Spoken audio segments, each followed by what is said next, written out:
শাড়ি কেবল পোশাক নয়, এটি একটি অনন্য শিল্প। আপনি কি জানেন শাড়ি পরার পদ্ধতি কিভাবে এত নান্দনিক ও আকর্ষণীয় হয়ে উঠল? বাঙালি মানে শাড়ি, আর শাড়িতেই সুন্দর নারী। অথচ আজ থেকে 100 বছর আগে বাঙালি মেয়েরা শাড়ি পরতে জানতো না। কোনো ব্লাউজ পেটিকোট ছাড়াই একখানা কাপড় গায়ে জড়িয়ে রাখতো তারা। বাঙালি মেয়েদের রুচিশীল কায়দায় প্রথম শাড়ি পরতে শেখান ঠাকুরবাড়ির মেজবউ গিয়ান নন্দিনী দেবী। তিনি ছিলেন রবীন্দ্রনাথ ঠাকুরের মেজদাদা সত্যেন্দ্রনাথ ঠাকুরের স্ত্রী। সেকালে নারীরা ছিল এক কথায় ঘরবন্দি।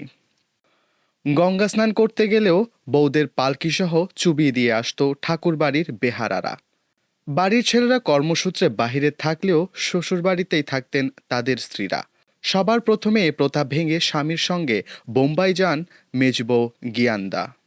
সেখানে পার্সি নারীদের শাড়ি পরার ধরন তার মনে ধরে। তারা শাড়ির আঁচল ডান কাঁধের উপর পরলেও পদ্ধতিতে সামান্য পরিবর্তন এনে তিনি বাঁ কাঁধে আঁচল দিয়ে শাড়ি পরার রীতি তৈরি করেন। এর সাথে বিলেতি মেম সাহেবদের দেখে তিনি শাড়ির নিচে ব্লাউজ ও পেটিকোট পরা শুরু করেন। এরপর বাড়িতে ফিরে জ্ঞানদা দেবী বাঙালি মেয়েদের নতুন কায়দায় শাড়ি পরা শেখান এবং এভাবেই শাড়ি পরার ধরনটি বাঙালির ঘরে ঘরে প্রচলিত হয়।